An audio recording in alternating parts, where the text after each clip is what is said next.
भाई जो गुरु बचन पे डट गए, कट गए फंद 84 के। धर्मदास जी क्या कहने लगे, जिंदा एक अचरज है मोकू।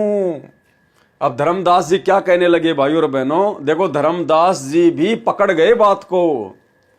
यानी इतनी सारी बातें सुन के, ऐसा ज्ञान सुन के धर्मदास भी चकरा गए। धर्मदास ने भी दिमाग लगाया, विचार किया कि भाई आप कोई साधारण व्यक्ति नहीं हो, कोई साधारण संत नहीं हो, मुझे तो तुम ही सारंग पानी लग रहे हो। जिंदा एक अचरज है मोकू, तुर्क धर्म और वेद पुराण ज्ञान है ताकू।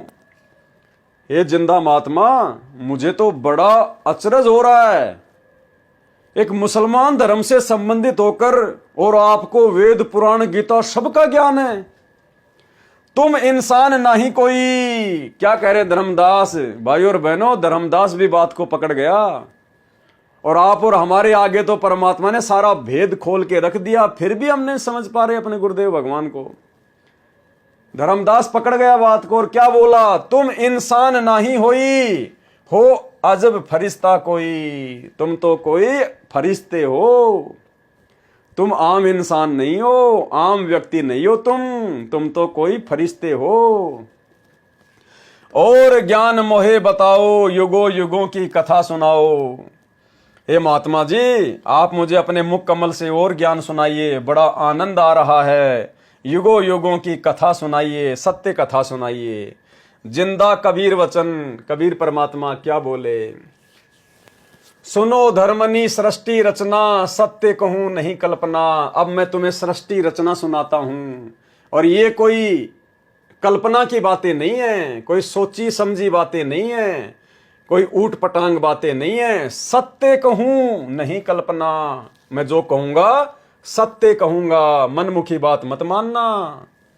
जब हम जगत रचना बताई, धर्मदास को अचरज दिखाई। और जब परमात्मा ने पूरी सृष्टि रचना धर्मदास जी को सुनाई, तो धर्मदास जी बड़े आश्चर्य में पड़ गए कि ऐसा निर्मल ज्ञान, ऐसा प्रमाणित ज्ञान तो कभी पहले सुना ही नहीं।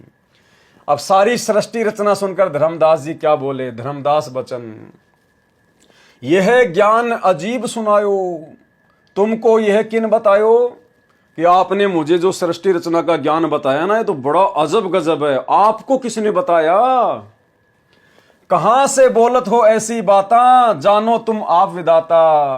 धर्मदास जी बोले, तुम ऐसी ऐसी बातें कहां से लाए हो, कहां से सुना रहे हो, मुझे तो तुम ही परमात्मा लग रहे हो। जानो तुम आप विधाता। विधाता तो निराकार बताया। अब फिर उसके मन में शंका आ गई धर्मदास के कि भाई परमात्मा तो कहते निराकार है, विधाता तो निराकार बताया, तुमको कैसे मानूं राया। लेकिन मैं तुमको परमात्मा कैसे मानूं, परमात्मा तो निराकार बताते हैं, परमात्मा तो निराकार होता है। तुम जो लोक मोहे बतायो, सृष्टि की रचना सुनायो। आपने मुझे जिस सतलोक के बारे में बातें बताई है सृष्टि रचना के माध्यम से, आंखों देखूं मन धरे धीरा। जब तक मैं अपनी आंखों से नहीं देख लूं, मेरे मन में संतोष नहीं होगा, धैर्य नहीं होगा, विश्वास नहीं होगा। देखूं कहां रहत प्रभु अमर शरीरा, मैं देखना चाहता हूं कि वो अविनाशी प्रभु, वो अमर परमात्मा कहां रहता है जो आप सह शरीर बता रहे हो। तब हम गुप्त पुण्य छिपाई। उसी समय कबीर परमात्मा जो जिंदा महात्मा के रूप में थे, एकदम से अंतर ध्यान हो गए। तब हम गुप्त पुण्य छुपाई, धर्मदास को मूर्छा आई। धर्मदास बेचारा बेहोश हो गया कि भाई अब की बार तो मिलना बड़ा मुश्किल है। मैंने फिर से उनके साथ वाद विवाद कर दिया। इतना समझाने के बाद, इतने प्रमाण देने के बाद भी मैंने जिद कर ली कि मुझे सतलोक दिखाओ, मुझे वो लोक दिखाओ जहां तुम्हारा भगवान रहता है, सह शरीर है। तो धर्मदास जी ने सोचा कि महाराज जी मेरे से नाराज हो गए और पता नहीं अब मिलेंगे कि नहीं मिलेंगे। तो इस चिंता में धर्मदास जी मूर्छित हो गए। कबीर परमेश्वर जी का अन्य वेश में छठे दिन मिलना। अब धर्मदास जी को कबीर परमात्मा छठवें दिन और किसी अन्य वेश में मिले। जब धर्मदास जी मथुरा से अपने नगर को जा रहे थे। चौपाई, दिवस 5 जब ऐसे ही बीता, निपट विकल हिए व्यापे हूं चिंता। 5 दिन धर्मदास जी के ऐसे ही चिंता में बीत गए। छठे दिन स्नान गए छठे दिन धर्मदास जी जब नहाने के लिए गए, करी स्नान चिंतवन किए और चिंता करने लगा। पूप वाटिका प्रेम सुहावन, बहु शोभा सुंदर सुठी पावन। एक वाटिका के अंदर एक छोटी सी बगीचे में धर्मदास जी जो है वो रुके हुए थे। ता जाए पूजा अनुसारा, प्रतिमा देव सेव विस्तारा। वहां धर्मदास जी अपनी मूर्तियों को निकाल के पूजा पाठ करने लग गए। खोली पेटारी मूर्ति निकाली, धर्मदास जी ने अपनी पोटली खोली और उसमें से मूर्तियां निकाली, शालीग्राम निकाले। ठाव ठाव धरी प्रकट पसारी, आने हु तोरी पूप हूँ बाती, चौका विस्तार कीनी यही बाती। अपनी परंपरागत पूजा करने लगा उन मूर्तियों की। भेष छिपाया ता प्रभु आए, फिर वही कबीर परमात्मा अपना अन्य रूप बनाकर वहीं पर आ गए। चौका निकट ही आसन लगाए, धर्मदास जी की पूजा स्थल के पास ही परमात्मा आकर बैठ गए, अपना आसन लगा लिया। धर्मदास पूजा मन लाए, धर्मदास जी पूजा में मस्त थे, मगन थे। निपट प्रीति अधिक चित चाहे, मन अनहारी ध्यान लोलावई। कहीं कहीं मंत्र पहुप चढ़ाई, कभी वो फूल चढ़ा रहा उन पे, कहीं कहीं अपने वो मंत्र उच्चारण कर रहा था। करी पूजा प्रथम ही सिरनावा, डारी पेटारी मूर्ति छुपावा। सतगुरु वचन। अब परमात्मा जो अन्य रूप में आके बैठ गए थे तो क्या कहने लगे, अहो संत ये का तुम करहू। अरे साधु महात्मा जी आप ये क्या कर रहे हो। पोवा शेर छटंकी दर हूं, के ही कारण तुम प्रकट खिड़ाए हूं। डारी पेटारी काहे छिपाए हो। आप मेरे को देखकर क्यों छिपा रहे हो इनको पत्थरों को।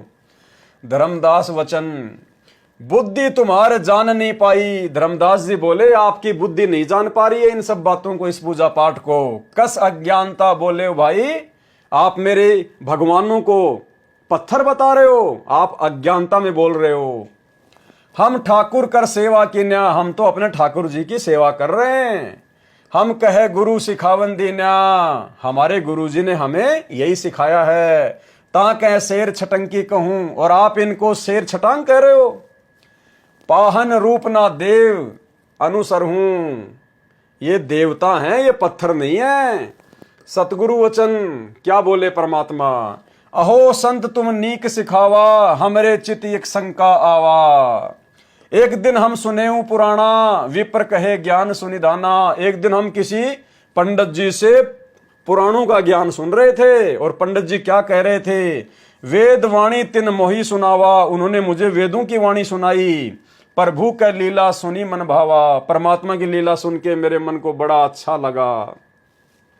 कहे प्रभु वह अगम अपारा, अगम गए नहीं आव अकारा। सुनेऊ शीस प्रभु के आकाशा, पग पतालते ही अपर निवासा। एक पुरुष जगत के ईसा, वो कहने लगे कि एक ही परमात्मा है जो पूरे जगत का ईश है, इष्ट है, भगवान है। अमित रूप वह लोचन अमीसा, शोकित पोटली माही समाई। अहो संत ये अचरज आई। और वो इतना विशाल परमात्मा जिसने पूरी सृष्टि रची, धर्मदास वो तेरी पोटली में कैसे समा गया। यानी जब धर्मदास जी ने परमात्मा से पूछा इस पोटली में क्या है, तो बोले मेरे भगवान है इस पोटली में। तो परमात्मा बोला मैंने एक पंडित जी से ऐसे ऐसे कोई वेदों की कोई वाणी सुन रहा था कि परमात्मा बहुत ही विशाल है, अमित है, लोचन अमीसा है और पूरे संसार का इष्ट है। तो धर्मदास तेरी पोटली में वो इतना महान परमात्मा कैसे समा गया। अहो संत ये अचरज आई, मुझे तो बड़ा आश्चर्य हो रहा है। ओ गुरु गम्य में सुना रे भाई, अह संग प्रभु लखो न जाई। अहो संत मैं पूछूं तो ही, बात एक जो भासो मोही। यही घट में को बोलत आही, ज्ञान दृष्टि नहीं संत चिंता ही। जो लगी ताही न चिंतु भाई, पाहन पूजी मुक्ति नहीं पाई। कि पत्थर पूजने वाले कभी भी मुक्ति को प्राप्त नहीं हो सकते। कोटि कोटि जो तीर्थ नहाओ, सत्य नाम बिन मुक्ति न पाओ। जिन सुंदर ये साज बनाया, नाना रंग रूप उपजाया। ताही न खोजूं साहू के पूता, का पाहन पूजूं अजगुता। हे सेठ के पुत्र, हे धर्मदास जी, आप उस परमात्मा को नहीं पूज रहे, आप तो पत्थरों की पूजा कर रहे हो। जिस परमात्मा ने इतना सुंदर रूप बनाया है, इंसान बनाया है, नाना रंग रूप उपजाया। धर्मदास सुनी चक्रित भये हूँ, पूजा पाती बिसरी सब गए हूँ। एक टक मुख जो चितवत रहाई। अब धर्मदास जी एक टक परमात्मा के मुंह की तरफ देखने लग गए जो अन्य साधु रूप में थे। पलको सुरती न आनो जाई, प्रिय लागे सुनी ब्रह्म का ज्ञाना, कि आपके मुख से मुझे जो परमात्मा का ज्ञान है बड़ा अच्छा लग रहा है। विनय कीन बहु प्रीति, जो गुरु बचन पे डट गे, कट गे फंद 84 के, कट गे फंद 84 के, कट गे फंद 84 के।